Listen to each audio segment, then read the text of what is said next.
Do what? Oh, yeah, sure. You got a lot of questions.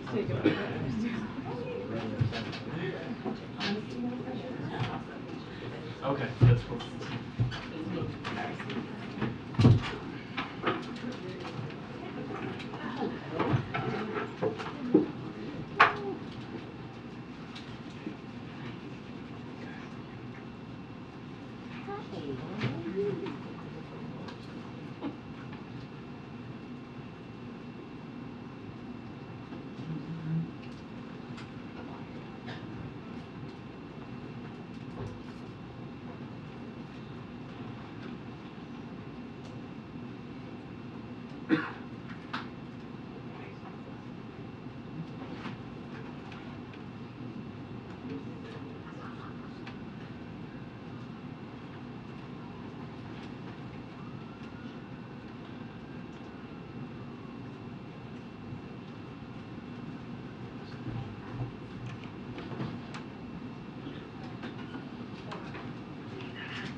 Good afternoon, everyone. Happy Monday. Let's get straight to it. Good afternoon. Today is Monday, May 8th. That means it is the 128th day of 2023. And yesterday, according to leading accounts, we witnessed the 201st mass shooting in this country this year. That means we are averaging more than one a day. More than 200 mass shootings in 128 days. Credible estimates show that more than 14,000 people have died this year from gun violence. This is a crisis. It is a crisis that the Republicans in Congress are refusing to address. We are talking about the #1 killer of kids in America, and Republicans in Congress are saying there is nothing that we can do about it. Schools, shopping malls, churches, movie theaters, grocery stores, temples, places that are a part of our everyday lives, that are essential to our everyday lives, day after day are coming under attack from weapons of war that have no place on our streets. This is about protecting our kids, our places of worship. This is about protecting our everyday life. Congress must address this crisis. Yesterday, the president once again asked Congress to send him a bill banning assault weapons and high-capacity magazines, ending immunity for manufacturers, requiring safe storage, enacting universal background checks. It's just common sense. It's just common sense. And it's what the American people want, majority of the American people want. When we have 200 mass shootings in less than 130 days, more than one a day, this is a crisis. Congress must do something about it. Now, as many of you are tracking, we have multiple agencies and multiple countries working together to humanely manage the border when Title 42, public health order, lifts on Thursday, in just a couple of days. Now, given all that House Republicans have had to say about our plan, you would think they'd have some grand alternative. But think again. Earlier this month, House Republicans voted to fire 2,000 Border Patrol agents. And this week, they're taking up a bill that would once again demonstrate that House Republicans are more interested in campaigning on immigration than actually solving it. The bill, H.R. 2, would be a disaster for border security and a Christmas morning gift for human smugglers. It would lead to more unlawful migration by blocking off lawful pathways to protection. It would trample on our nation's core values and international obligations and a boon to dictators around the world. And instead of providing the needed resources for more border security technology and asylum officers and judges, it would waste taxpayer dollars on an ineffective wall, again, an ineffective wall that can't even withstand heavy winds, let alone sophisticated criminal smuggling networks.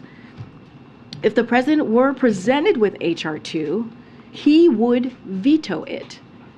He won't let House Republicans make things worse, despite despite their best efforts. Finally, a short time ago, as you all saw yourselves, the President and Secretary Buttigieg announced plans for new regulations that would require airlines to compensate passengers and cover expenses for meals and hotels when airlines are at fault for travel disruptions. A year ago, no major U.S. airline would guarantee any compensation beyond the price of just the ticket. Thanks to President Biden's urging, 9 major airlines cover hotels, 10 airlines cover meals, and 10 airlines now rebook passengers for free. During the State of the Union, President Biden also called on airlines to guarantee fee-free family seating, and several major airlines rose to the occasion, including American Airlines, Alaska Airlines, Frontier Airlines, and United Airlines. These announcements build on the Biden-Harris administration's efforts to promote competition in the American economy and lower costs for hard-working Americans. With that, Chris, the floor is yours. Sure. I wanted to see if the president has been briefed on the investigation into the shooting in Texas. Allegations there may have been ties to white supremacists or white supremacist ideology involved.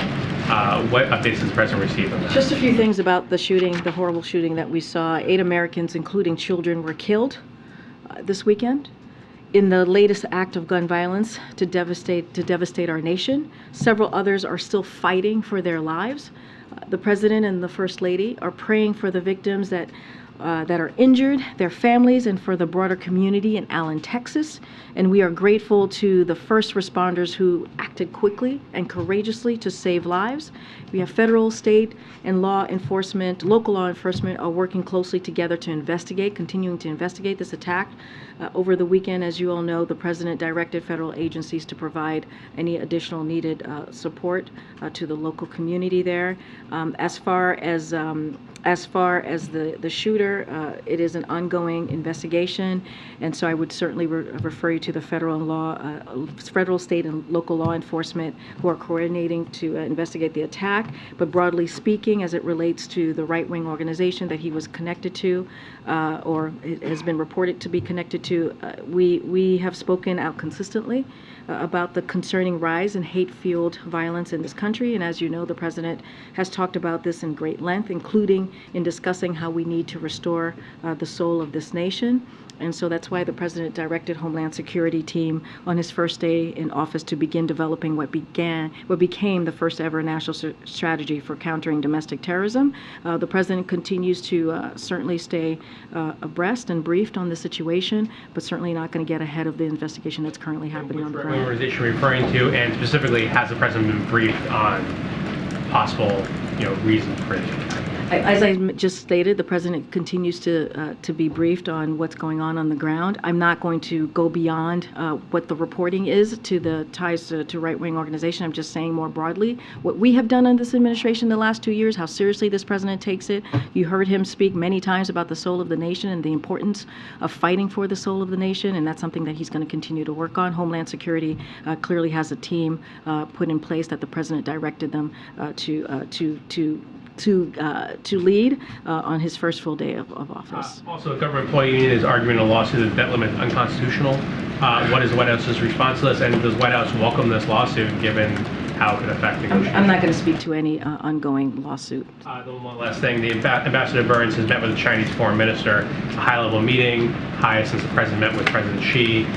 Could this, signal unfreezing of communication, and could the Secretary of State's visit get back on track? So as we've spoken, I'm going to get to your last question first. The Secretary Blinken has said this as well. His visit to PRC will be rescheduled when conditions allow. When we believe the time is right. We anticipate that there are a number of engagement that U.S. officials in due course. We've talked about Secretary of Treasury, the Secretary of Commerce also visiting China at some point when we believe the time is right. And we have always called, to your first question now, Chris, we have always called for reliable channels of communication between the United States and the PRC. And so I'll just leave it there for now. Mayor. Leader McConnell has made it pretty clear that there's little room for the Senate to be involved in negotiations over the debt limit, that this has to be worked out between the president and the speaker. What does the president make of McConnell's hands-off approach here? I mean, we've been very clear. Look, there shouldn't be negotiations on the debt limit. This is something that they should get to regular order and get to work on. We should not have House Republicans manufacturing a crisis on something that has been done 78 times since 1960. This is their constitutional duty. Congress must act. That's what the president's going to make very clear with the leaders tomorrow. Congress must avoid default without conditions, as they did 3 times before in the last administration. Democrats joined Republicans, put their politics aside, Democrats did, and made sure that that occurred, that happened. So this is, the president is not going to, change course here. We've been very, very clear that they need to do their job. What I'm getting is that the president has a good relationship with Mitch McConnell. They have been through this before, certainly. His relationship, by the president's own admission, with McCarthy is not very strong. They have not done this before. So the fact that Mitch McConnell is taking a bit of a back seat here and saying that this is something that has to be worked out between the president and the speaker, is that a problem? Leader McConnell's going to be here tomorrow. He's actually going to be joining the other 3 leaders with the president to have a conversation about how important it is for Congress to do their job. He's actually going to be here to have this discussion. Look, I'm not going to speak for Leader McConnell. All I can tell you is what the president has said over and over again. When it comes to the debt limit, we should not default. We should not be a deadbeat nation. We have never been a deadbeat nation. We've always, Congress has always done the right thing, done their constitutional duty, and gotten this done. House Republicans are manufacturing a crisis. They should get back to regular order, which is dealing with the debt limit as Congress must do. No, just a super quick one on Title 42. Secretary Mayorkas has said he's not worried about Title 42 expiring, that you are prepared, that he feels confident. Is the president confident that you are doing everything you can to be prepared for this? We are confident that with the tools that we have in front of us, that we are doing everything that we can. We have a robust multi-agency plan to humanely manage the border through enforcement, deterrence, and diplomacy. And we're implementing that plan with our regional partners, using the few tools we have remaining because, again, Congress has failed to act. The president has taken action on this issue of the border since day one. And what we're seeing from Republican officials, what we're seeing from Republicans in Congress is they want to play politics. That's what they want to do. They want to play politics and actually not deal with an issue that has challenged us for decades. This is nothing new, but it has challenged us for decades. And so the president is doing everything that he can in his power, but he needs Congress to act. Okay. What are the president's expectations for the substance of the meeting tomorrow? He's got a very hardened position, as you have articulated. Speaker McCarthy has as well. Do you expect that there will be some form of trying to move the ball? And will the American people have a chance to see any of this through our presence, the pool, or the president being willing to take questions about the meeting or anything like that? So look, there's going to be a pool spray at the top for all of you, and so clearly you will be able to catch her at the top. The meeting, it's going to be in the Oval Office, so I can share all of that with all of you, and it'll be at 4 p.m. tomorrow. So you have that information of the when, where, what, and why. The president, we've been very clear, and he's going to make it clear. It's Congress's constitutional duty to act, to prevent default. That's what the president's going to be very clear about. And that's what we hope. That's what we hope comes out of this, is that Speaker McCarthy does the right thing, something that he did 3 times in the last administration. Being present in a room together, is there an expectation that that simple act of coming together and being in the Oval Office will somehow move the ball? Because what you're talking about is the same position the president has held for a while, and McCarthy has too. So do you have an expectation of movement? I want to step back for a second, and I really appreciate the question, but let's look at this for the American people who are trying to figure out, who may not know what is it that we're talking about. So let's look at it through the American family's eyes for a second. If you buy a car, you are expected to pay the monthly payments. If you buy a home, you are expected to pay the mortgage every month. That is the expectation. That is the spending that you put forth or spending that you may have done before, and now you're paying it every month. If you do not pay your car payment, if you do not pay your mortgage payment, then your credit is going to be bad. It's going to hurt your credit. So let's look at Congress for a second. This is spending that they've already done. They've already spent. Let's not forget the $2 trillion Trump tax cuts that they were willing and happy to vote for. So we're telling them or saying to them, do your job. Pay for something that you've already spent on. That's it. This is spending that has already occurred. They need to do the right thing that has been done 78 times since 1960. It's that simple. It is very, very simple. It is the right thing to do. It is their constitutional duty. It is not complicated at all. And so the question is really to Speaker McCarthy, why did you bring us here?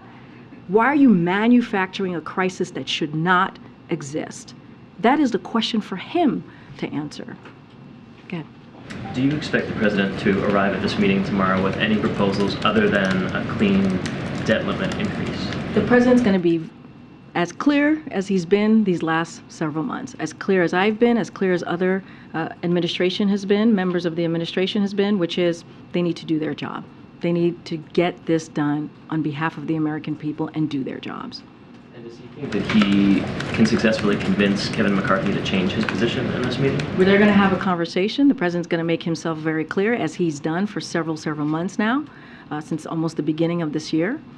And he's going to be really clear about it. Look, they'll also discuss a separate process for budget and appropriations. Remember, that's regular order. That is the way that we're supposed to be doing this, having a negotiation on budget, not connecting it to the debt ceiling. That's not what we're supposed to be doing here. So, the president has laid out a plan to grow the economy and cut the deficit by $3 trillion over a decade. He's actually put forth a plan that shows how he's going to cut spending. That's what he has done. Not tied it to the debt limit, as Speaker McCarthy and House Republicans have done. So if they are operating on two separate tracks, is there any signal the president is prepared to give tomorrow that perhaps when it comes to the question of fiscal 2024, that perhaps the president would be willing to accept some sort of federal spending reduction in exchange for an immediate clean debt ceiling? Look, Steve, I hear the question. I understand the question. The president said to Speaker McCarthy on March 9th, I'm going to put forward what I value, what I believe is important to the American people, how we're going to move forward in fiscal year 2024. He did that. He showed how he's going to decrease the debt by $3 trillion over 10 years, the deficit by $3 trillion over 10 years. He did that. He was very clear. And he didn't connect it to the debt limit. It's not something that we're supposed to be doing. It is regular order to have that conversation without attachment about budget and appropriations. So the president is willing to have that conversation, but they have to do their job. They have to pass a clean debt ceiling, debt limit. They have to do that. That is what they're supposed to do. We heard a bit from Secretary Yellen yesterday about this question of the 14th Amendment. The president, in his interview on Friday, suggested that he's not ready to go there yet. Can you clarify the administration's position on that question? The president has been really clear. Congress must do everything they can to prevent a default. They must do their job. That is the president's position, and that's what it's going to continue to be. One more question, and that is, you referred to this when it comes to guns. You said this is a crisis. You talk about it being the 201st mass shooting this year. The president's position is known, but can you describe his engagement on this crisis today? What's he doing about it today? Because many Americans, they're certainly happy to hear that he's engaged on airline prices and airline compensation, but what about this issue that many Americans agree with you as a president? Well, many Americans should know and understand, and hopefully, and I'll repeat it here, that the president has signed more than a dozen executive actions to deal with this issue. More than any other president in a historical fashion, because he has said that gun violence is an epidemic. He has said that. He has called it that. This is a president that has worked on this issue as a senator, as vice president, and as president. He has done everything that he can, using the tools that are in front of him, to deal with this issue. Now, will there be more work to do and more things that he can do? We'll see. We're always looking for how do we move this along to a place where our schools are safer, our communities are safer. This is so incredibly important. I mentioned, more than 14,000 of our fellow citizens have lost their lives. One is too much. One person losing their life is too much. And so, look, the president has done the work. He's asking Congress to do their job. Let's do some legislation, more legislation, on top of the bipartisan legislation that he was able to sign this summer. So let's do more. Let's really do something that we can make sure that this is no longer an epidemic in our communities, in our schools. Go ahead. Thanks, Karine. After the Louisville shooting in April, the president, as he did yesterday, called on Congress to ban assault weapons. He made clear, as you just did now, that this is a crisis. And he pointed to the previous executive actions that you just talked about. But we didn't really see anything else from the president. So if this is a crisis, why aren't we seeing the president talk about this more forcefully? Why isn't he out around in the country rallying people, putting pressure on members of Congress? When are we going to see that kind of engagement? More than 24 executive actions that he's taken. More than any other president. More than any other president. He's been in the administration as president for a little bit more than 2 years. 24 actions that he's taken. He's had to visit, we're about to, sadly, have the anniversary of Buffalo shooting. And then Uvalde. 2 places that the president went to comfort the families who lost their children and who lost their loved ones. And from there, he continued to do the work. He signed, as I mentioned to Steve, as you all know and covered, a bipartisan piece of legislation, the Safer Communities Act. So this is a president that has taken action. And the sad part, and I get the questions are coming to me as they should be, I am the spokesperson for the president, but where's Congress's responsibility on this? Where's their responsibility on this? We need legislation. It is frustrating, and I'm sure you all are frustrated too, to talk about this over and over again. Averaging out to one mass shooting a week, that's not okay. But I guess the question is, other than saying in these statements after every mass shooting, Congress needs to do this, what is the president doing to actually get Congress to act? Because we don't see, from a public-facing perspective, much other than these statements as of late. And the president himself has said that he believes he's reached the extent of his executive authority. Right. That's right. Congress needs to act. He's using his bully pulpit. He's been very, very clear, talked about it during the State of the Union, talked about it many times before, about the horrors of gun violence in our community, in our schools, in our temples, in our places of worship, as we continue to see. This is a president who has been incredibly vocal, and not just him, the vice president, the first lady. I mean, Jeremy, I appreciate the question, but Congress has to act. There has to be legislation coming from the other side of Pennsylvania Avenue. There has to be. 24 pieces of executive action in 2 years that this president has done. Historic. That is historic. So, look, I want the American people to know that this is an epidemic that, as they know themselves, some of them having suffered potentially gun violence in their community or in their families. This is a president that cares about making sure that their communities are safe and they feel safe with their kids going to school.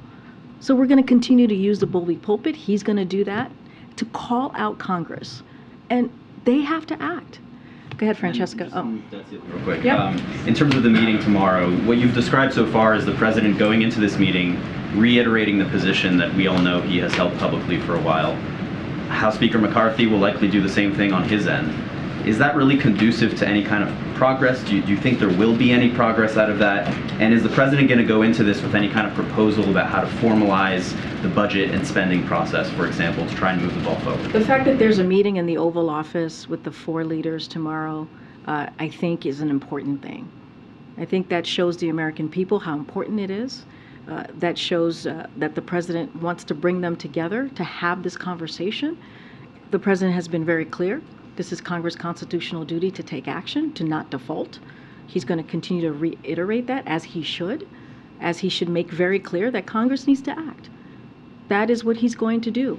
Some of you will have an opportunity to see that at the top of the meeting, the 4 leaders together with the president. And he's going to be very clear about this.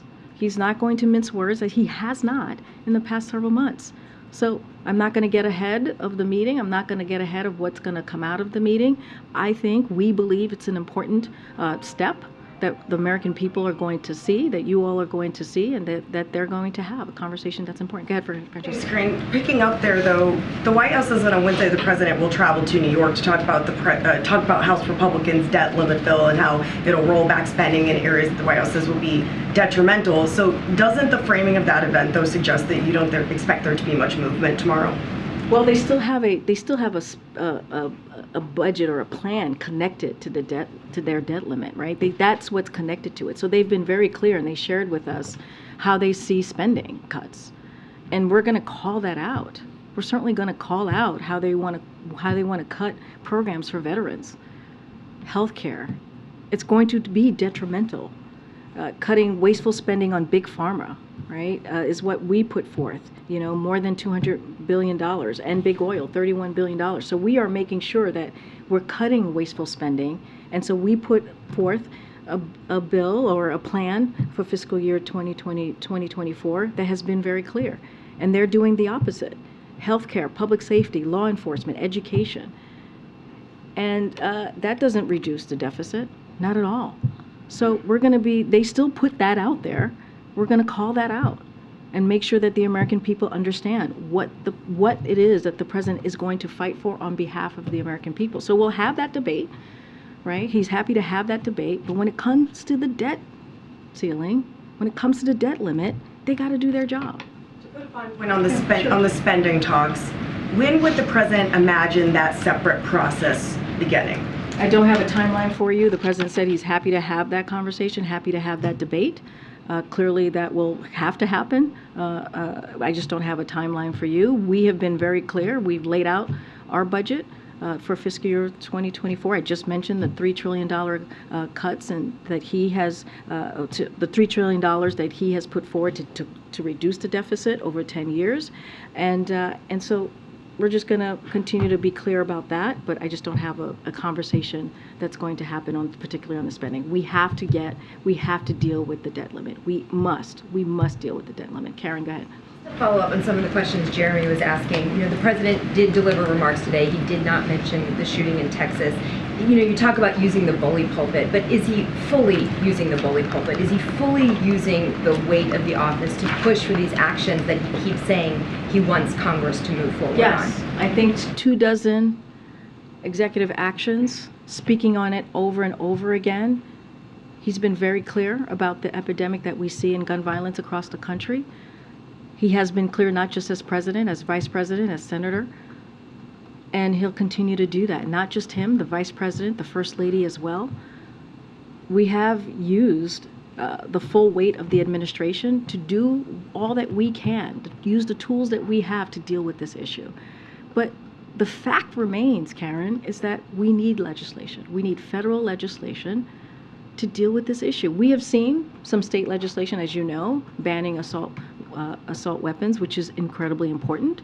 And I've lifted those up from here. So there are states out there who are doing the job, doing the work to keep their communities, their constituency safe. But we need federal legislation. That it is truly a non-starter. We need them on the other side of, again, Pennsylvania to do their job. You mentioned Buffalo, you mentioned Uvalde, the president traveled there. You said it's frustrating to talk about this over and over again. Is it frustrating for the president?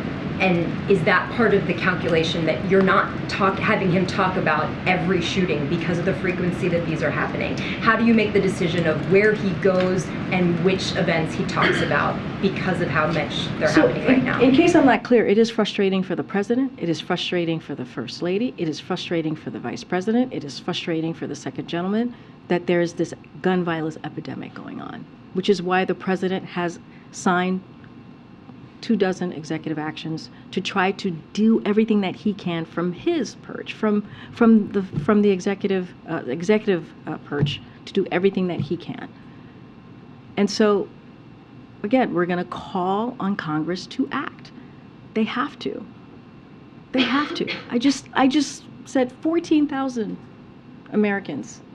14,000 Americans have dealt with this type of violence, gun violence across the country. This is the only country in the world that has this going on right now. The only country that has to deal with gun violence, mass shootings in this way. That shouldn't be. Go ahead. Thank you, Karine. I have two foreign policy questions. First on Syria. Does the administration still consider President Assad as a war criminal? And will the Arab countries that normalize with him be subjected to U.S. sanctions? And I have another question. Let me just lay out, because I know you're asking about the Arab League, so let me just lay out our position on this. Any specific questions on the actions that they took, I certainly would refer you to the Arab League for questions on their decision. But more broadly, as the Arab League Secretary General said over the weekend, this decision does not mean all Arab League countries have normalized with Syria, and this does not mean that Syrian crisis is resolved. Our partners tell us they intend to use direct engagement with the Assad regime to push for progress on priorities, such as reaching a solution to the Syrian crisis, expanding humanitarian access and creating safe conditions for refugees to return, ensuring ISIS cannot resurge, and countering Captagon trafficking from Syria. While we are skeptical of Assad's willingness to take the steps necessary to resolve Syria's crisis, we are aligned with our Arab partners on the ultimate objectives. We have been consulting with our partners about their plans and making clear that we will not normalize relations with the Assad regime and that our sanctions remain in full effect. We continue to become a political solution as outlined in the UN Security Council Resolution 2254 remains the only viable solution to the conflict. As far as sanctions, again, we have stressed to regional partners engaging with Syrian regime that credible steps to improve the humanitarian and security situation for Syrians should be front and center in any engagement. We have also made clear to our partners across the region that our sanctions, including those mandated under the Caesar Act and various executive orders, remain firmly in place. We are consulting with partners about their activity so they do not risk sanctions consequences. We remain committed to upholding, again, the Caesar Act, even as we continue to work with our Arab partners to identify ways they can provide assistance to Syrians that is in line with the U.S. law. Go ahead. Just quickly, I saw the statement you released on Jake Sullivan's trip to Saudi Arabia, his meeting with his counterparts, UAE, India, and Saudis. Is this mainly or partly to counter China's influence in the Middle East? And how do you describe U.S.-Saudi relations as we stand? So I would say this, the National Security Advisor regularly meets with leaders and senior officials from countries around the world to advance and protect the interests of the United States. This is not unusual. This is actually very common. As you may have mentioned, he also met with the UAE National Security Advisor. He also met with the National Security Advisor of India. So we continue to work with Saudi Arabia on a host of U.S. interests, including strengthening the truce in Yemen and a range of other issues. And so I'll just leave it there. I'll go around. Let me go to the back. Actually, I have a question. Thanks, Karine. Could you confirm that Biden is having a telephone call with the Mexican leader, López Obrador, tomorrow, and what the topics are? Don't have a call to confirm at this time. Okay. And do you have any color about who else is going to be in the room for the debt ceiling negotiations tomorrow, and whether Biden will? I wouldn't call it a debt ceiling negotiations. Pause. I would call it a conversation between the four leaders and the president. And will Biden speak after that meeting in any way to the I don't have anything else to add on his schedule. As I mentioned, the conversation will happen at 4 p.m. tomorrow. It'll be in the Oval Office. There'll be a pool spray. It'll be the four leaders and the president. Just them, or is anybody else? That's all we have at the time. That's going to be at the moment. That's going to be in the meeting. Good, Ariel. Thank you.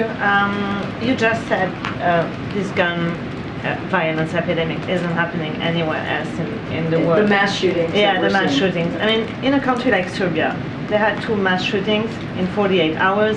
Immediately, the government announced sweeping new legislation to disarm the country. It's the most powerful country in the world, and what we have, as you said, is executive orders, but mostly like statements and flags flying at half-mast. Is it a sense that it's not only frustration, but that there isn't anything more the president can do, and anything he would do would harm his campaign? What's your last part of the question? I mean, is this the sense that he's not speaking more about it because he feels there's nothing that can be done because Congress is not in a position to do anything, and that it wouldn't help if he went, more out and spoke more about this and engaged more about this? Look, the president is asking for Congress to act because we need legislation. We need federal legislation to deal with this issue. And to your point, the president has taken action as president in taking executive action, more than 24, because he's taken this very seriously, more than any other president. Historic amount of actions. I think that should tell you how seriously this president takes it. I think that should show you how he has made this a priority. I think that also should show you that he sees this as an epidemic. Gun violence that's happening across the country in our communities, in our schools. And he wants and is going to continue to call for Congress to put forth real legislation banning assault weapons, because we should not have weapons of war on the street. Making it tougher to make sure that guns doesn't get into the wrong hands. And so that's what the president's going to continue to call for. Obviously he takes this seriously. But he has said himself, I think Jeremy was saying this to me, he's limited in what he can do. He is. That's why Congress needs to take federal legislation. They need to take action on this. And so we're going to continue to call for it. Okay. Thanks, Karine. Another question on the debt limit to follow Francesca. What should congressional leaders take from the fact that he's already scheduled this meeting on Wednesday to talk about the debt limit? Is he suggesting that he already believes that he's going to leave these talks without a solution, without a path to avoid default? No, what I was saying earlier before, I'm not going to get ahead of the conversation that they're going to have tomorrow. The president's going to be very clear, but the president's also going to lay out what House Republicans have put forth. Remember, there is this plan, this plan that's connected, should not be connected to the debt limit, but that they have connected, that's going to hurt American families make ends meet. Veterans program, healthcare programs, Meals on Wheels, those are real things that they're suggesting to cut 22%. So the president, of course, he's going to do what he always does and call that out. Nothing new, nothing different. They're going to have a conversation tomorrow. He's going to make clear where he stands on the Congress making sure that they do their job, do their constitutional duty. We'll see what happens. Speech suggests that he thinks that they're not going to find a way to separate those two or to avoid default. I'm not going to get ahead of a meeting that's scheduled for 4 p.m. tomorrow. I'm just not. I've been very clear what the president's going to do, what he's going to focus on, what he's going to make sure and make very loud and clear. What he said to you, he's going to say it to them in the Oval Office. Congress must do their job. They must take care of making sure that we do not default. We should not become a deadbeat nation. 78 times since 1960. 78 times since 1960. 3 times in the last administration, a Republican administration. Go ahead, Anita. Thanks. I have 2 foreign policy questions. First of all, the Taliban has agreed with China and Pakistan to extend the Belt and Road Initiative to Afghanistan, which potentially brings in billions of dollars in infrastructure projects to modernize Afghanistan, which I didn't know was the Taliban's vibe. How concerned is the administration about China's influence in Africa, and what can the U.S. do to counter this? So we've always been very clear that we've certainly have had concerns, but we've been very clear that our movement, how we move forward with China, is through competition, not conflict. We're certainly not going to comment on conversations and relationships that other countries have with China. We're going to focus on how we're moving forward and how we're trying to make sure that we continue to be competitive, why the CHIPS and Science Act was so important. And we've shown our competition by bringing manufacturing jobs here, creating more than 800,000 manufacturing jobs, and that's going to be our focus. Clearly, we want to make sure that the lines of communication with China is open. I just laid that how important that is, but I'm not not going to speak to other relationships that they have specifically with other countries and what deals have come out of that. Quickly to Tehran, the government of Iran has hanged 2 men for quote-unquote blasphemy because of their social media posts. How does the administration see this, and do you think you might react to this, and if so, how? So look, we always call out human rights violations. That is something that the president has conversations with leaders that he meets with, our allies and partners, and anyone else that he has conversations with heads of state. I have not spoken specifically to our team here about that particular incident. That is certainly devastating to hear, and just not going to get ahead of what I just said without talking to our teams. Thank you, Karine. The president, you have laid out all the things that the White House wants to tackle, from the country careening toward a debt limit crisis to, the southern border preparing for up to 12,000 illegal crossings a day, potentially, after Title 42 ends this week. You opened the briefing talking about the crisis of gun violence. Why is the president talking about meal vouchers for canceled flights and holding a movie night at the White House with all those things going on? Because he's president, and there are multiple things that the president does, and he can talk about the potential manufacturing crisis that House Republicans have put forth, and that could happen if they don't get back to regular order. He can talk about how he's delivering for families. I think the airlines announcement that the president made is incredibly important to American families across the country. I hope you think so as well. I mean, when you think about what American families have to pay out of pocket because things that are not their fault, this is important. You ask me many times what the president is doing to lower cost for the American people. We just heard from the president. So that is one way that he is using and making sure that the administration works for American families. He should talk about that. He should talk about those things. He should be able to do multiple things as a president, and that's what you're seeing from him today. We talked about, Memorial Day flights, but that's 3 weeks away from now. He said, preparing, looking ahead to Memorial Day weekend. So it causes the question of, is the president really focused on today's biggest issues when everyone in here is asking about Title 42, the debt ceiling, mass shooting over the weekend, and we didn't hear the president talk about any of those things. Regular American families, everyday families, are thinking about Memorial Day weekend. They are. They are thinking about how are they going to travel with their family, with their kids. They care about what the president said today. So that does matter. Title 42, what's happening on Thursday, the lifting of Title 42, we've been talking about it over and over again for the past several weeks about how we're preparing for the lift of Title 42, the programs that we put in place without the help of House Republicans or House Republicans in Congress more general.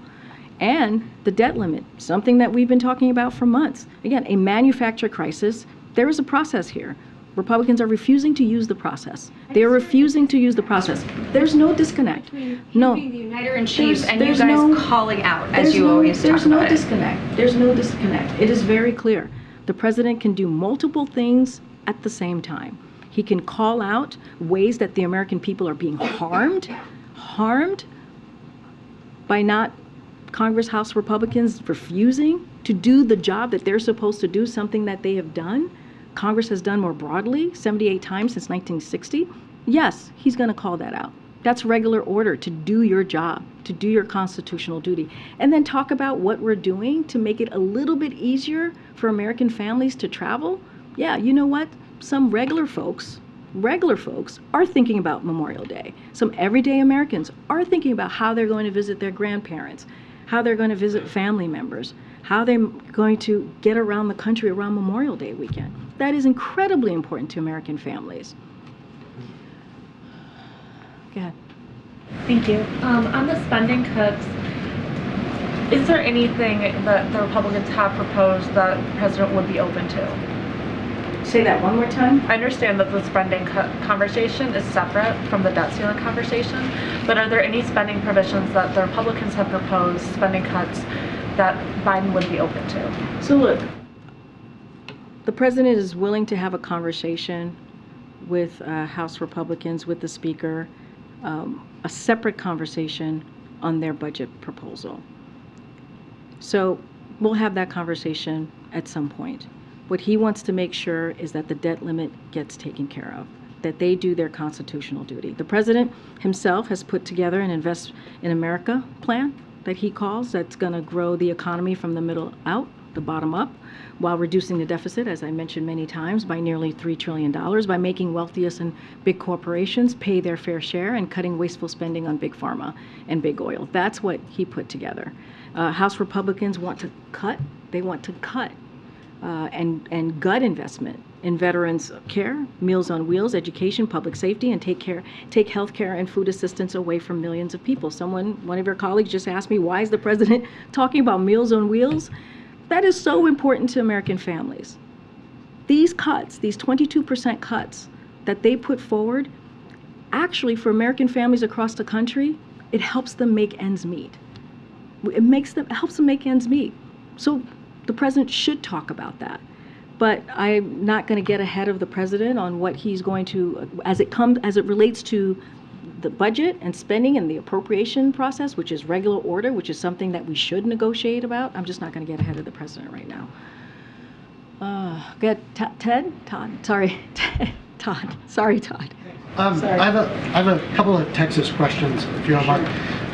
On the shooting in Allen, has the president reached out to Governor Abbott about this to talk about ways that they might find common ground on reducing gun violence? Is there any common ground that you think there might be between them? No, it's a good question. I don't have any calls to read out at this time. Look, the president has been very clear about this issue. He'll continue to be very clear about this epidemic that we're seeing across the country. He'll continue to call on Congress to act. We've lifted up, as I mentioned earlier before to one of your colleagues, some of the states who have done some real work on dealing with gun violence. Don't have any calls to read out to you at this time with the governor. He's not going to Texas? I just don't have anything to read out at this time. On the border, Governor Abbott announced just a little while ago he's sending another 450 National Guard to the border. He said some pretty tough words for the president. He calls it a Biden-made crisis. He said the cartels are working in collaboration with the president and the federal government to facilitate illegal border crossings. And Governor Abbott said, quote, "We are being overrun by our own federal government. Texas is being undermined by our own federal government in our efforts to secure our border." So, there's a way to handle those type of announcements, and the governor knows this. And in order to be helpful to what's happening, and that's by coordinating with federal authorities, something that he refuses to do, something that he doesn't do. But, his first call always tends to be, when it comes to this issue, has been, when it comes to this issue dealing with the federal government, has been to Fox News. That's what he does. That's where his first call goes. That's where he likes, that tells you what he's up to. This is just about political theater for him. This is not really dealing with this issue. It's about creating more chaos. It's about creating more confusion at the border. That's what he wants to do. That's what he chooses to do. That's not what we want to do. We are put into place a robust plan, multiple agencies. You've seen Mayorkas on the border very recently. He was on Sunday's show just this Sunday to talk about what we're doing. The DHS has been very clear. The State Department has had press conferences. The Pentagon briefed on this just last week. We're using the tools that we have in front of us to deal with this issue. Republican officials want to do something else. They want to campaign on this issue. They want to do political stunts. That's what we're seeing from the governor of Texas. Go ahead. Beyond Title 42, do you have any other updates for us yet on the end of the public health emergency and anything in the healthcare sphere that the administration is seeking to address? So we'll certainly have more to share as it relates to PHE, the public health, the public health emergency. As you know, we are at a different place of the pandemic. Over the last 2 years, this administration has made significant progress in our ability to manage COVID-19 in a way that protects life and health and no longer meaningful disrupts the way that we live our lives. As you all saw, the World Health Organization just a couple of days ago announced that COVID-19 pandemic no longer qualifies as a global health emergency. And so in anticipation of the COVID-19 public health emergency ending in just a couple days on Thursday, the administration has been preparing for months and taken significant steps to ensure all Americans have continued access to life-saving protections, such as vaccine treatments, tests, and we have worked to ensure that the nation is well prepared to manage the risk of a virus going around. Look, what we have seen these past 2 years is because of the work that this president has done to put forth a comprehensive plan to deal with COVID-19. We have had the largest adult vaccination program in U.S. history. Over 270 million people, Americans receiving at least one shot of a COVID-19. COVID-19 deaths have declined by 95%. New COVID-19 hospitalizations are down by 88%. And COVID-19 cases deaths globally are at least the lowest level since the start of the pandemic. So it's not over, but as we know, the worst days are behind us. We are in a different place of the pandemic, and so we'll have more to share in the next day or two how we're going to move forward more specifically. Does that include on the operations internally in this building, as well as the country at large? Don't have anything to share yet on White House protocol as it relates to this news on Thursday, what's going to happen on Thursday, but as soon as we have more to share, we certainly will share that. All right, thank you. All right, thank you, everybody. I'll see you tomorrow.